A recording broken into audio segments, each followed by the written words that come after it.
Ovdje danas je pred vama, odnosno sa vama, knjiga koja nosi naslov Cazanska buna 1950. od istine ka pravdi. Knjiga je nešto deblja od one iz 1991. godine. Nastala je 2013. godine, znači puno godina kasnije. A kakva je razlika između one prve knjige i ove druge knjige?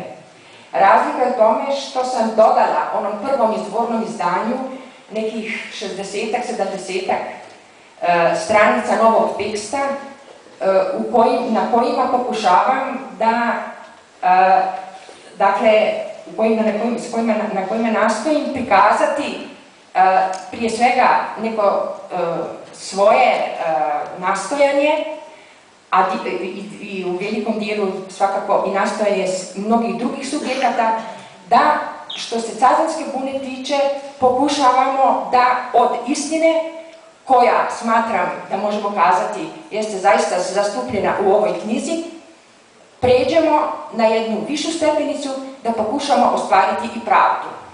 To doduše nije neki moj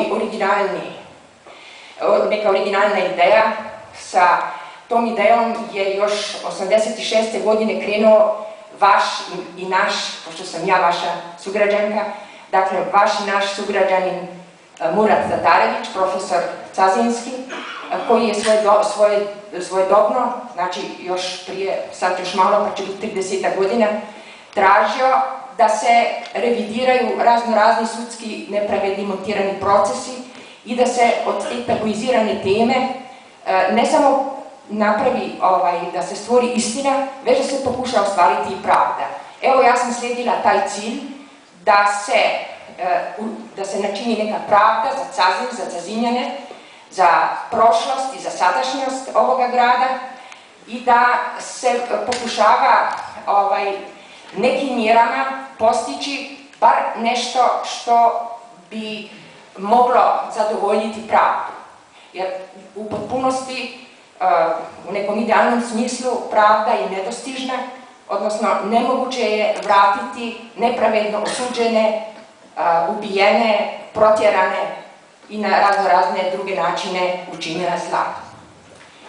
Međutim, ako se svi potrudimo, mnogo što je moguće.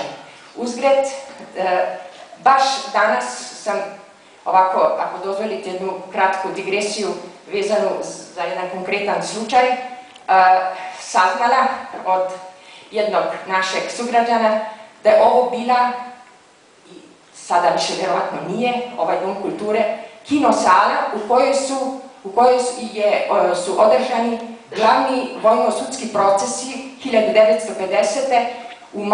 u junu 1950. godine. I ovdje, u toj sali, između ostalog, su ti montirani procesi koje je vršio Vojni sud. Ja sam poslije razgovarala i sa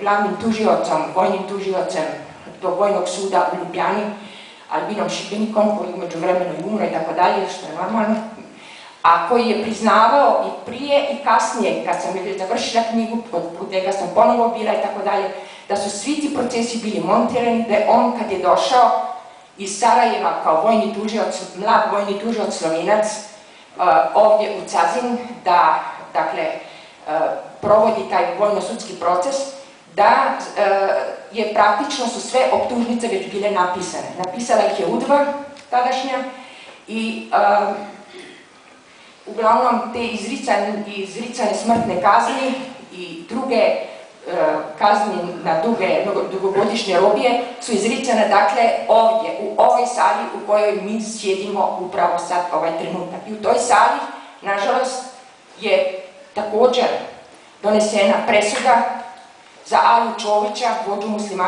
muslimanskih pobunjenika, oca Ahmeta Čovića, koji također sjedi danas sa mnom u ovoj sali i čija presuda glasila je smrtna kazna. Pola godina kasnije ona je u Sarajevu na Vracama i izvršena. No, toliko.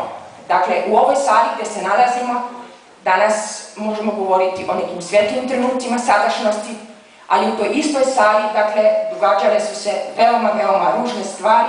Možda će se čak Ahmet, koji je danas s nama tu, slučajno se prisjetio nekih kao dijete uspomena kako je otprilike izgledalo, kako su ljudi međusobno zazivno razgovarali o onom vremenu i o onom suđenju tada. Sve nas, dobro večer svima, meni je čast, kao i kolegici, da evo nakon otprilike 35 godina bavljenja naukom kažem svojim sugrađanima nekoliko riječi o ovoj knjizi, a carinskom bunom rekao bih da se otprilike unazad 5 godina bavim u Njemačkoj gdje živim gore u takozvanoj dijaspori, a zapravo ja sam duhovno stalno ovdje sa svojim svijetom kroz proučavanje naše tradicije i kulture.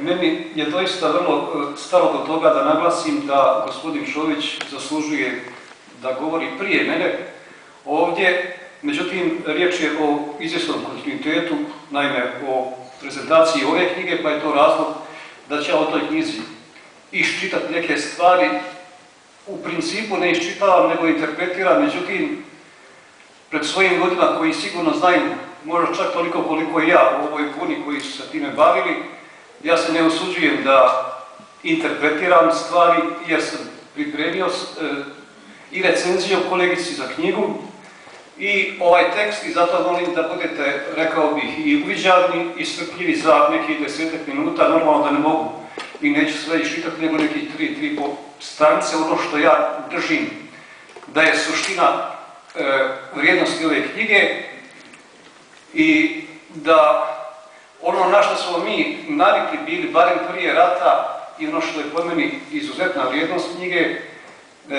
da su naše knjige balkanske, historiografske, opterećene ideologijom, da zapravo u pravilu se knjige pišu u ime ratnih pobjednika i onda takve istine toliko opterećene ideologijom su doista upitne. Uostalom, vi ste svjedoci da su mi i suviše bili ideologizirani kao društvo, a ova knjiga, ja sam upotrebio jedan možda grub termin, iako je pisana godina 80-ih, ona je operisana od svake ideologije. Tu se ne preferiraju ni komunističke vrijednosti, ni građanske vrijednosti, niti vrijednosti tradicionalne kulture seljaštva, nego je sve neutralno i rekao bih u tom smislu doista jedna, rekao bih, historiografija čista kao suza i to je ono što čini knjigu vrijednom, da jedan čovjek nam je, naime, toliko je umno i precizan i rekao bih i sposoban da pronikne iz toliko tih kontradiktornih činjenica istinu koja je doista vjerodostojna i koja je opće prihvatljiva, to je doista dokaz umne sposobnosti visokog ranga, a s druge strane i čestitosti ovog autora i doista je zavrijedila da bude naša sastanka. Zato, eto, da budem precizniji, da kažem ono što sam nakon promišljanja, intenzivno ovdje radio na tome i kako sam ja knjigu shvatio. Dakle, prva stvar, knjiga je, dakle, meritum istine i ona posreduje jedan faktotum općevaljane istine, a da bi spoznali u kojoj je mjeri taj faktotum ili ta kompleksna istina vrlo složena, treba zapravo udubiti se u taj labirint od više stotina međuisključujućih, inverzivnih, čak i alogičnih i dokumenata i svjedočenja i da bi kroz taj, dakle, fokus disperzivnih, konfrontirajućih izvora ovdje Vera Bukić nama iznijela takvu opće prihvatljivu istinu. Vama je poznato, to je rekao i gospodin načelnik, da je istina bila, uostalom to stoji u knjizi, tabuizirana ili ako hoćete poluzvanična, poluoficijelna, a ta se istina komunistička uglavnom svodila da je buna bila usmjerena kao kontrarevolucionarni čin protiv komunističke vlasti i da je na osnovu te procjene učinjena ta strašna odmazda koja je odmah poznata. Ono što je po meni najdublja vrijednost knjige jeste u demontaži te političke istine kao minorne, kao sporedne.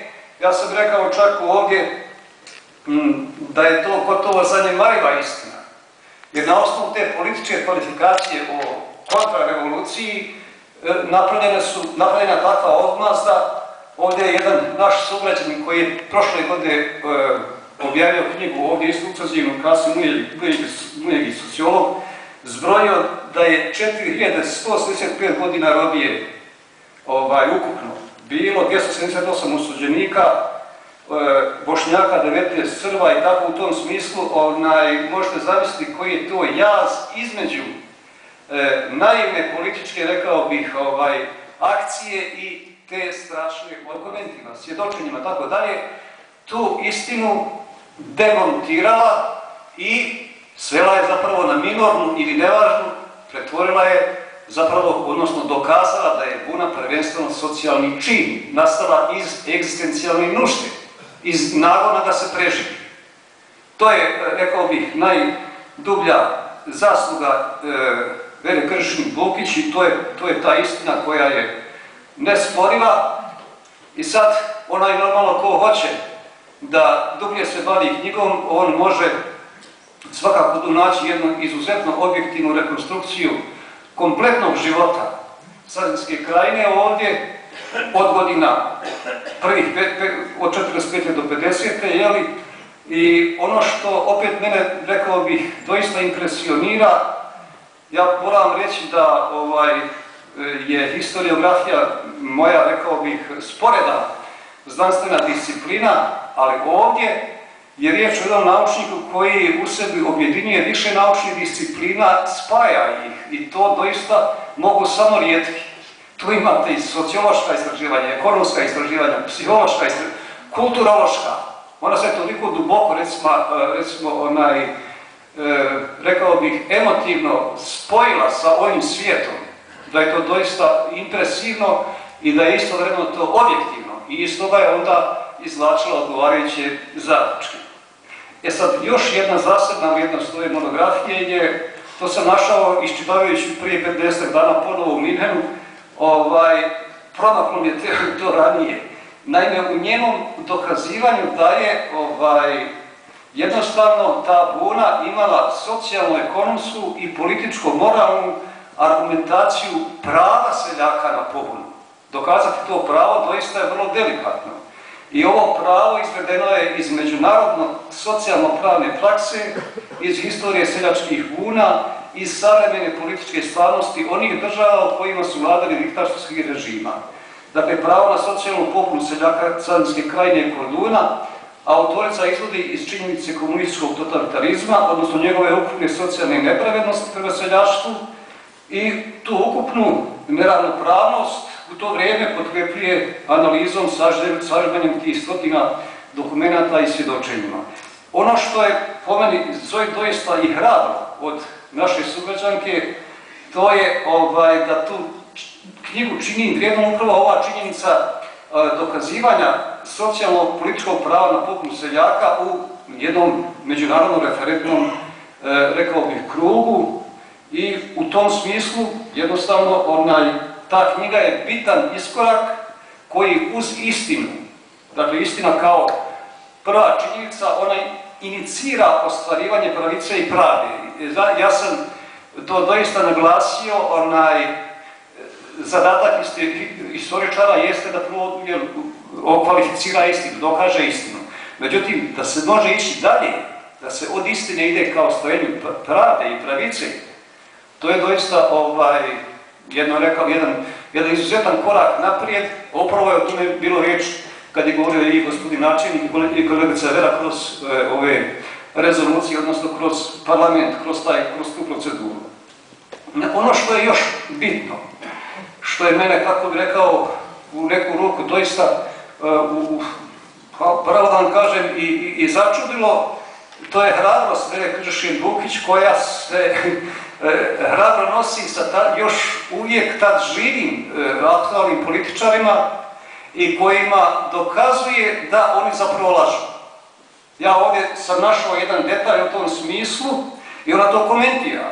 Naime, Ona komentira izjave ličnosti Đilasovo, recimo, pismo u kojem stoji da on ne zna ništa o odluci za raseljavanje, a onda poslije toga citira izjavu ovoga famoznog Uglješe Danilovića da se kao možda radilo navodno o propisima o izolaciji. I onda Vera zaključuje, ja je citiram, kaže ovako, da je teško vjerovati da oni 50. godine nisu znali tačno kako i kako je donio takvu odluku i u svakom slučaju ona je nastala obzirom na potpuno osvjedočen metod rada države u udbovsko-partijskoj komunikaciji na relaciji Sarajevo-Beograd i onda u zagradu stavlja ličnosti. Puca Danilović, Ranković i uz saglasnost Tita. Molim vas, tih godina 80-ih napisati ovako nešto. To je doista trebalo imati petu, tako da doista ja čestitam toj hrabroj ženi i svakako.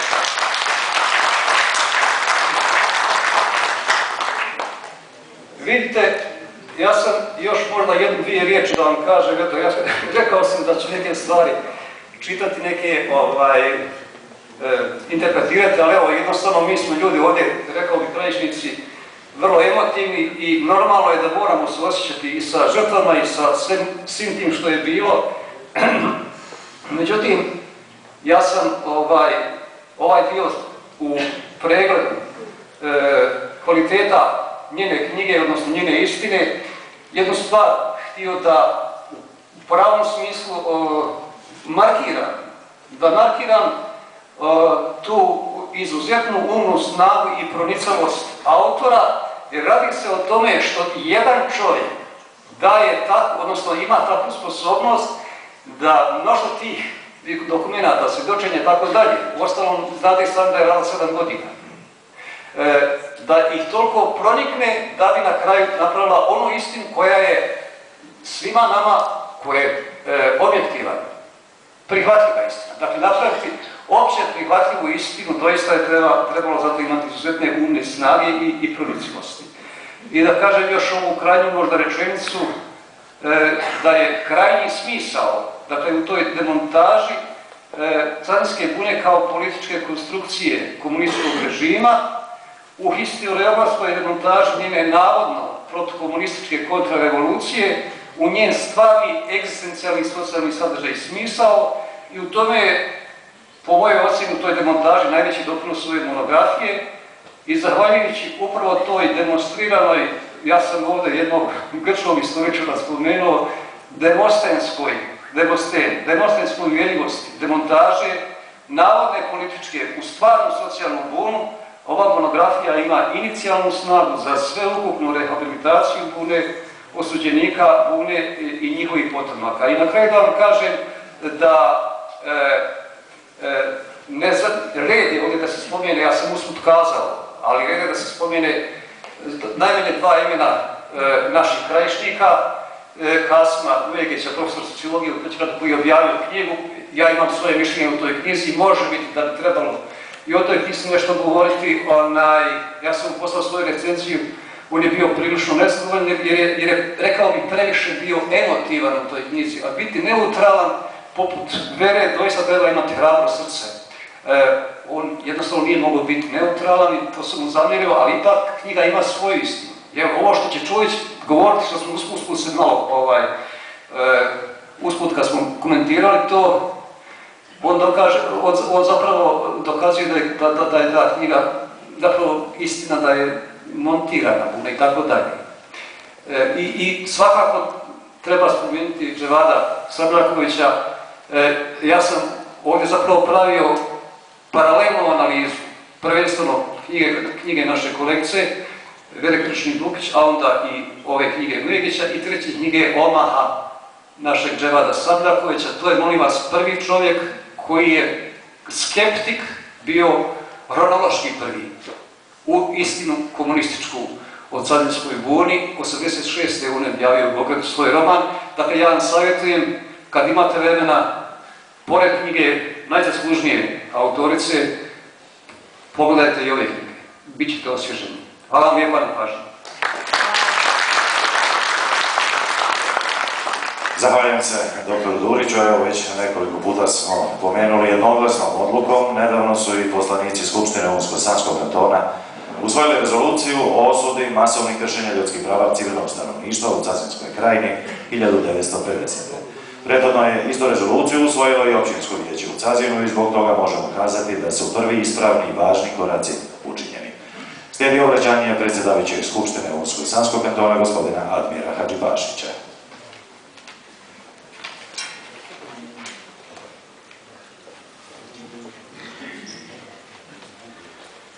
Uvaženi autori, promotori, cijenjeni načelniče, ministri, Vlade Bosanskog kantona, vijećnici, cijenjeni gosti, vidio sam ovdje na ulazu i evo, selamim posebno i gospodina Šepića, zastupnika u parlamentu Bosne i Hercegovine i smatram da je njegovo prisustvo značajno iz razloga što je već i gospođa Vera govorila da ova rezolucija ide na državni parlament.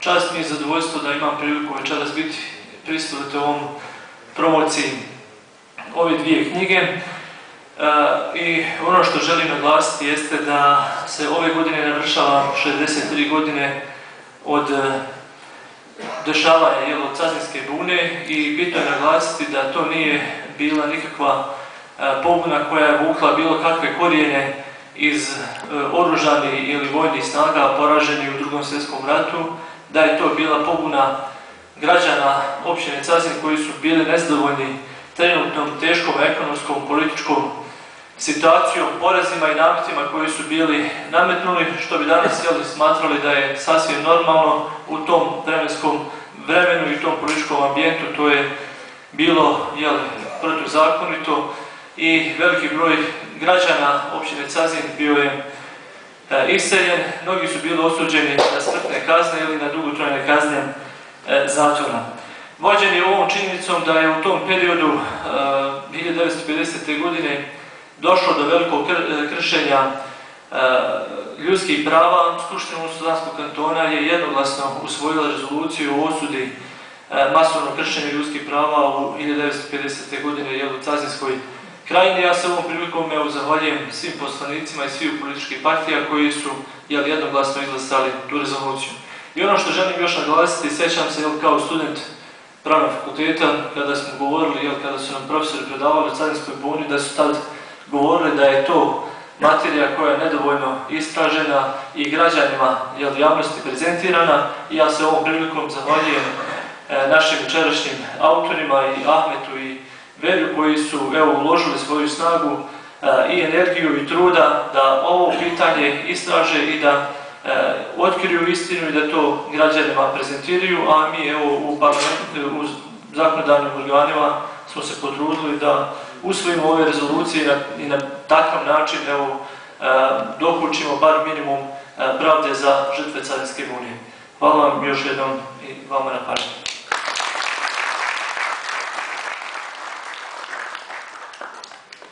Poštovani moji sugrađani, ne bi pojedinačno nikoga, srdačno vas pozdravljam.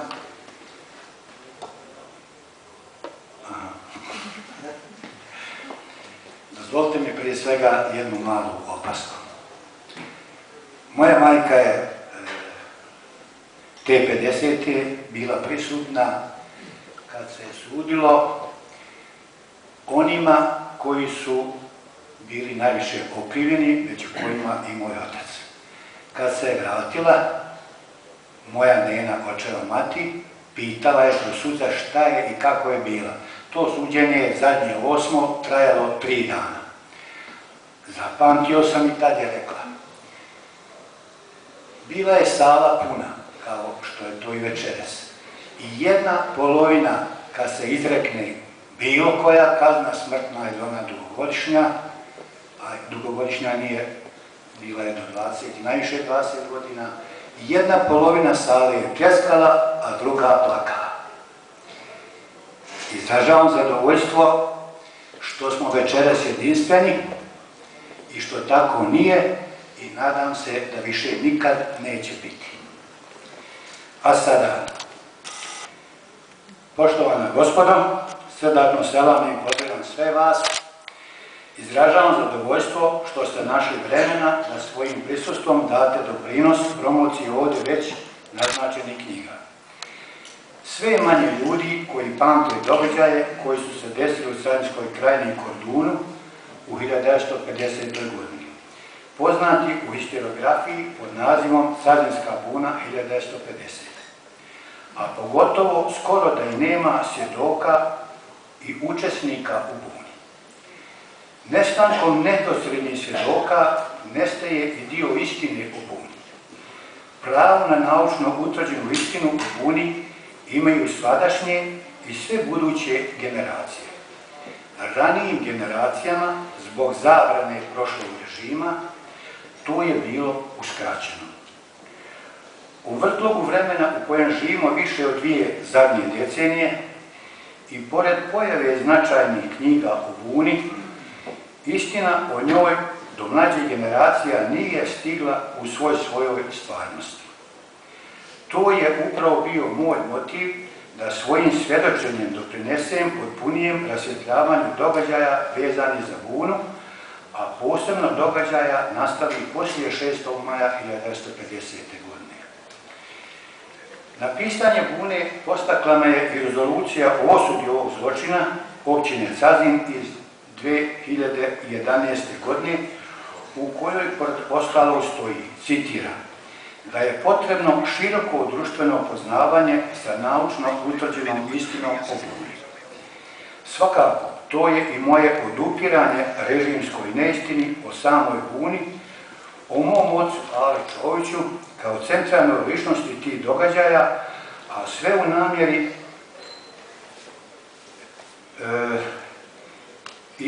i ovog naroda koji je etiketiran kao neprijatelj, a sve u namjeri da ga uspori u razvoju, rasali sa vjekovnih ognjišta, pa i uništi. Buna je bila i ostala je dvoji dio moga života. Ona je u meni i od nje nisam mogao pobjeći. Slično mojoj životnoj sudbini, koju sam ukratko opisao u ovoj knjizi, imali su zasigurno i brojni drugi potomci ustanika. Buna i njen značaj, stradanje ovdašnjeg naroda, ustanika i njihovih potomaka i drugi bila su decenijama crne i trebala su takve ostati, zauvijek ostati, kao što su i korice ove knjige. Srećom, zahvaljujući borcima za istinu i pravdu, kao što su dr. Vera Kršni-Bukić, dr. Misada Bazović, profesor Dževat Sardaković, profesor Mure Tatarević, koji je već ovdje i imenovan, profesor Kasim Uljekić i brojni drugi. Buna kao tabu vilajet je rasvjetljena. Njihova je zasluga što buna u historiografskom poimanju postoji i što smo u mogućnosti da danas obilježavamo njen 63. rođendan. Zapravo godišnjicu, ne rođendan, ja. Poruke knjige koju danas uz vaše svjedočenje stavljam na uvid javnosti, a posebno narodu Savinjske krajine, bile bi: upoznajte i širite istinu i samo istinu o Savinjskoj buni 1950. kao jedinstvenom i najvećem otporu nepravdi i poniženju seljaka u državi koju smo zvali Federativna narodna republika Jugoslavija. Dalje, tražite i zahtjevajte da se na nadležnim državnim organima osudi ovaj zločin, učinjen u mirnodopskom vremenu nad civilnim stanovništvom. Zatim, tražite da se rehabilituju sve žrtve bune. To je vaše pravo, a žrtve to zaslužuju. Istinu trebamo reći, ali na put do istine i pravde ne treba ni prekome širiti mržnju i tražiti osvetu. Ne smije se dozvoliti da bunu bilo ko politizira i koristi je za ličnu promociju. Na patnjama i stradanjima naših predaka niko nema pravo praviti svoju karijeru.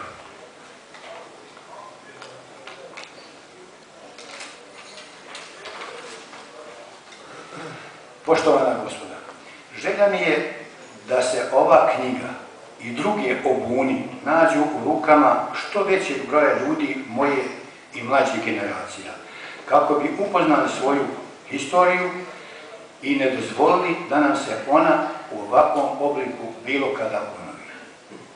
I na kraju, dozvolite da se u ime svih žrtava i stradalnika Bune i osobno ime najiskrenije zahvalim načelniku općine Cazin, gospodinu Nerminu Kreševiću i njegovim saradnicima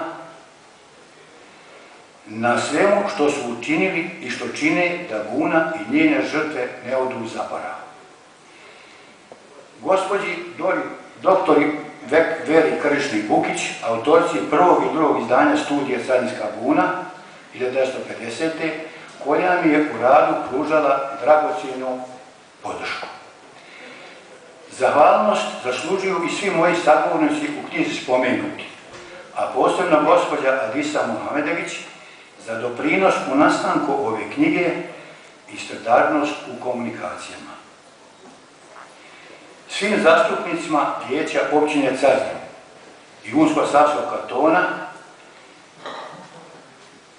na usvojenim rezoluciji također se zahvaljujem u ime svih žrtava. Neizbježno moram spomenuti i moju porodicu, a posebno ćerku Amilu, čija pomoć i podrška su mi bile dragocjene. Hvala i vama svima prisutni ovdje u ovoj sali, čiju prisustvo doživljavam također kao podršku na putu istine i pravde. Hvala vam.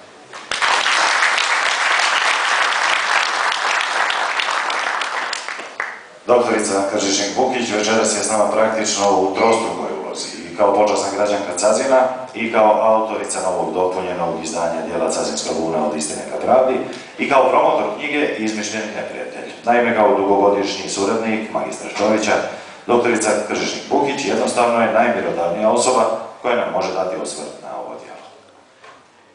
Na danoj riječi. Međutim, ja, obzirom da sam već govorila i to podosta, ne bih imala želje da opet sa svojom ličnošću zamaram publiku u narednim minutama. Možda bi se osvrnula samo na jednu dragocjenu,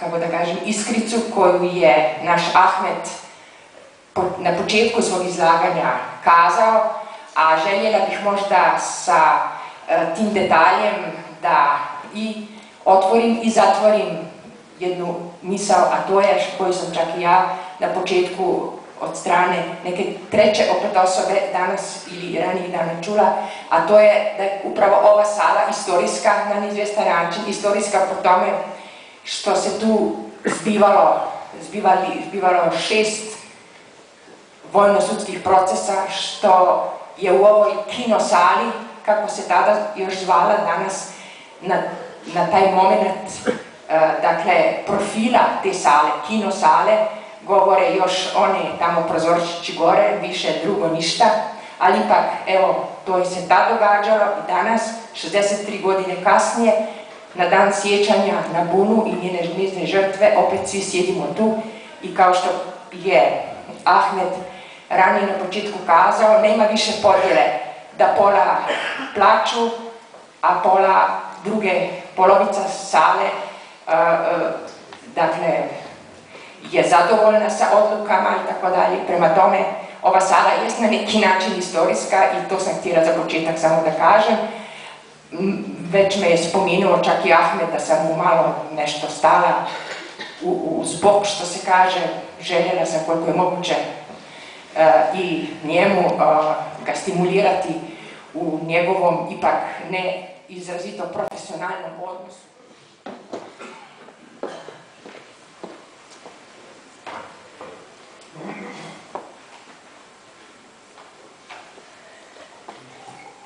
U FNRJ na području Cazinske krajine i Korduna desila se 1950. godine pobuna seljaka protiv tadašnjeg režima.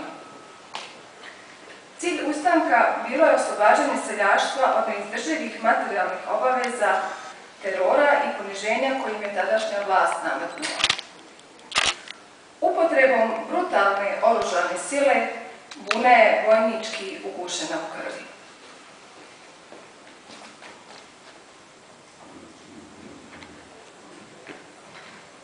Selamim i pozdravljam sve prisutne, a posebno autore danas promocijnih knjiga, doktoricu Beru Kršnjak-Bukić i magistra Ahmeta Čovića, mog tatu. Knjiga Izmišljeni neprijatelj, Cazinska buna 1950. Pisana je godinama. Pisana je decenijama, prvo u duši i u mislima autora, a zatim, kada je dovoljno sazrela, kada je skupila potrebnu snagu i smjelost i svrhu, pretočena na papir i tako otrgnuta od zaborava. Iako autor opisuje uglavnom svoje iskustvo sina Ale Čovića, vođe muslimana u Buni, mnogo je, vjerujem, Ahmeta danas i na ovom području i njegova sudbina može poslužiti kao personifikacija sudbine mnogih nedužnih i napačenih krajišnika. Možda bi bilo najbolje da kao sažetak knjige Izmišljeni neprijatelj, Cazinska buna 1950 pročitam tekst u kojem sam pokušala da u nekoliko rečenica opišem šta je to u stvari glavna poruka knjige i šta se nalazi u knjizi, a tekst koji se sam nalazi i na zadnjoj strani, na zadnjim koricama ove knjige. Znači, ova knjiga predstavlja djelo koje kroz lično iskustvo autora, koje kroz svjedočenje pojedinih sudionika i objedinjujući i koristeći saznanja najistaknutijih istraživača bune, daje dublji uvid u događaje nazvane Cazinska buna 1950 i dodatno ih rasvjetljuje. Cazinska buna je dugo vremena bila tabu tema o kojoj se nije govorilo. Kroz ovo djelo autor čitaocu približava ovaj događaj putem mnogobrojnih historijskih činjenica, dinamičkih opisa, zanimljivih detalja i izvornih svjedočenja sudionika bune koja su dugotrajno prikupljena, a evo sada i po prvi put objavljena. I kao što i sam autor ističe da je knjiga svjedočenje o jednom vremenu kojim je vladalo nasilje vlasti nad vlastitim narodom, univerzalnost teme daje knjizi, pored primarne historijske i literarnu vrijednost, i omogućava čitaocu da se poistovjeti sa samim autorom. Iskrene i nadasve humane poruke autora vode čitaoca kroz sudbinu bune i njene djece, preko dramatičnog i tragičnog stradanja jednog kraja i njegovih stanovnika, do katarze i istine ulijevajući snagu za bolju i mirniju budućnost. Knjiga je pisana dušom, pisana je srcem i iskustvom. Ali ne mogu reći samo ličnim iskustvom. Možda bi bilo bolje reći krajiškim i cazinskim iskustvom. Hvala svima.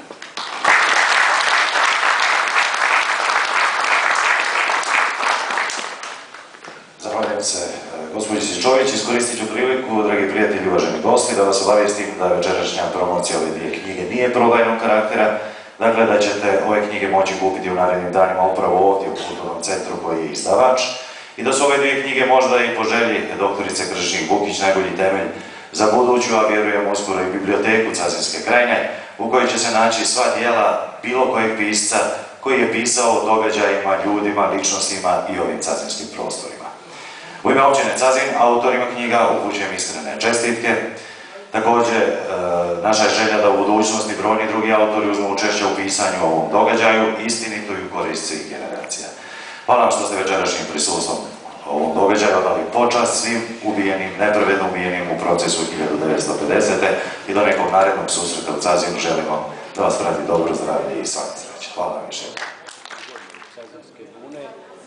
Naravno, u ovih 6 godina sve ono što smo radili bilo u funkciji presvjetljavanja događaja zvanog Cazinska buna, izvršenje činjenica, sve u funkciji istine i izvršenje istine, radi nevinih žrtava, radi njihovih porodica, radi ovoga kraja, Cazinske krajine koja je nosila stigmu krivice, neopravdano.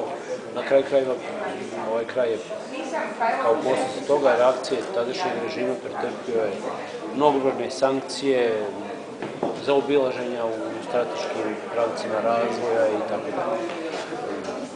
Znači, ne možemo zanemariti značajne kontekste tih dešavanja i reakcija na dešavanja te 50. godine i zasigurno i činjenica da smo 6. maja odlukom Općinskog vijeća da sjećamo žrtve, pa da se prošle godine organizira klanjanje dženaze, pa da Općinsko vijeće sazvano danas je svoju rezoluciju o osudi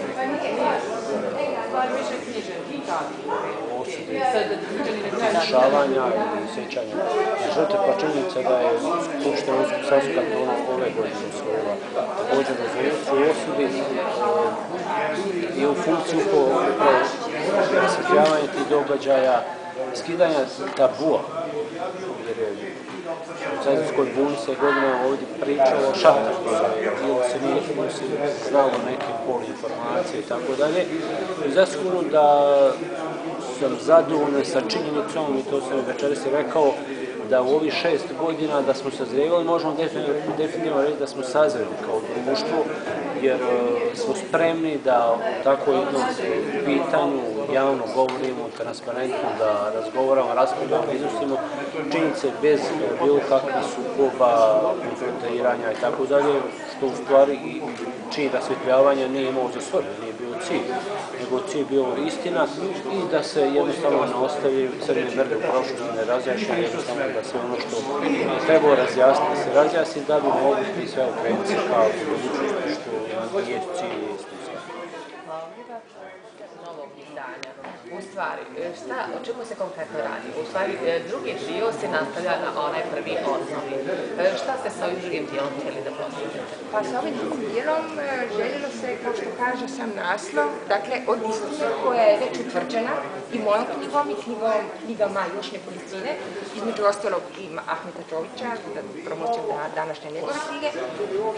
Htjela sam poći dalje, korak dalje i za narod kraj probati postići moguće bliže priči, približiti se pravu. A to sam pokušala učiniti pripremom nekih rezolucija, najprije jedna šira rezolucija koja, nažalost, do sada još nije prihvaćena na nivou države Bosne i Hercegovine i Republike Hrvatske, već je uspjela da bude u jednom suženom liku koja se pripremila na nivou općine Sazin, na nivou Unsko-Sanskog kantona. Radi se o rezoluciji kojom se usuđuje tadašnji komunistički poredak zbog zala koje je tadašnji poredak, znači komunistički, načinio prema selu i seljaštvu na Cazinskoj krajini, zbog bune koja nije bila prava buna, već je to bio jedan pokušaj dakle pokušaj otpora prema nasilju koje je država činila prema selu i seljaštvu. Sada da ovaj drugi dio nije baš zadovoljio konkretno vaš cilj, a to je znači osuda. Istina je, ne, gledajte, taj drugi, ta rezolucija, negdje sam napisala da nisam zadovoljna sa dosadašnjim razvojem događaja u tom smislu što država Bosna i Hercegovina i država Republika Hrvatska, kojima je u suštini namijenjena rezolucija kao politički akt osude nekadašnjeg režima još nije, dakle, na tom nivou države prihvaćena. Da se rezolucija kao takva o osudi komunističkog režima u ono vrijeme osudi. Međutim, dobro je i na izvjestan način je došlo do nekakve, kako da kažem, bolje varijante, mislim, slabije je to što je na nivou lokalnom, na nivou regionalnom došlo do osude, ali i to je bolje nego da nije do sada nikako još osuđena komunistička država u odnosu na njeno ponašanje do sela i seljaštva 49. 50. i još narednih godina. Prema tome, nadamo se i ja se osobno puno nadam i srdačno očekujem da će se moći u narednim godinama postići usvajanje rezolucije o osudi komunističkog poretka sa aspekta današnje demokratske politike tako na nivou Republike Hrvatske i Republike Bosne i Hercegovine. Najbolje bi bilo kad bi to bila suštini zajednička politička rezolucija, zajednički akt političke osude nekadašnjeg režima, jer je sam socijalni bunt bio u stvari jedinstveni otpor, jedinstvena buna seljaka i izvjesnog područja u Hrvatskoj, znači Kovina, i izvjesnog područja u Bosni i Hercegovini, Sazanske krajine. Prema tome, kad bi to bila zajednička rezolucija dviju novih država u odnosu na taj događaj iz 1950. godine. Hvala vam lijepa.